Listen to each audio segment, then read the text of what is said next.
Alright, today I'm working on a Maytronics Dolphin. The impeller motor on this thing, which is down here, it seems to turn fine. It goes forward, but the drive motor won't go into reverse, and the drive motor is controlled here. There's your connector for the drive motor. It goes up here, it goes to that, plugs in on the board here, right there, that connector. Now, I think, so what happens is it runs for about 15 seconds, it won't go into reverse, and then there's an LED here somewhere on this board. Where did that little booger go? There, right there. Ooh, that LED right there. It'll just sit there and flash green, flash, flash, flash, and the light on the back will go dark.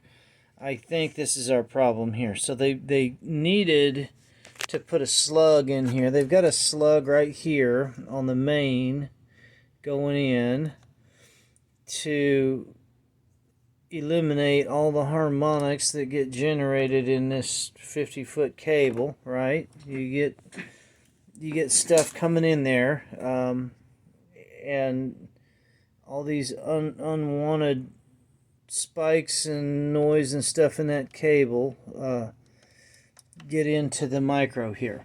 So you can't have any nonsense going on. You have to have a clean DC.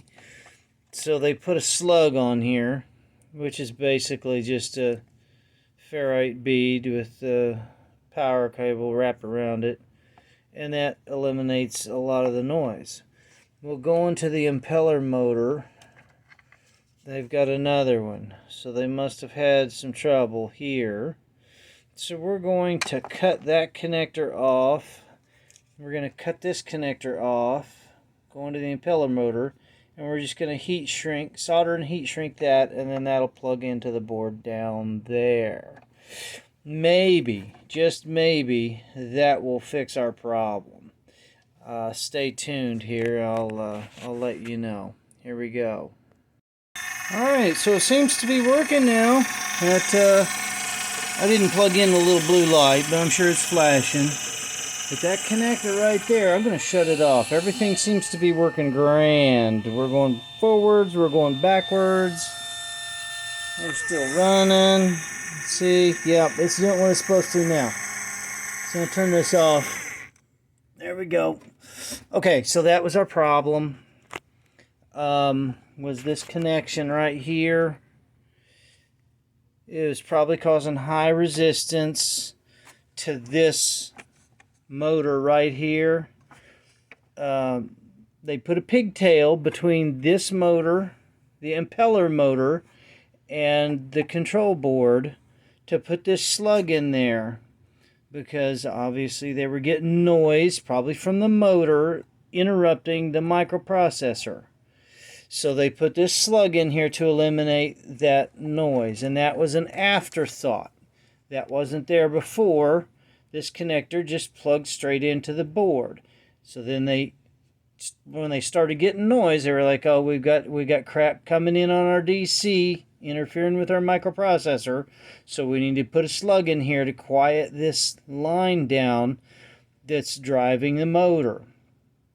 So they put a little pigtail in there. They took the connector off, and then they put a pigtail in there, plugs into this and goes down to the board, introducing that slug.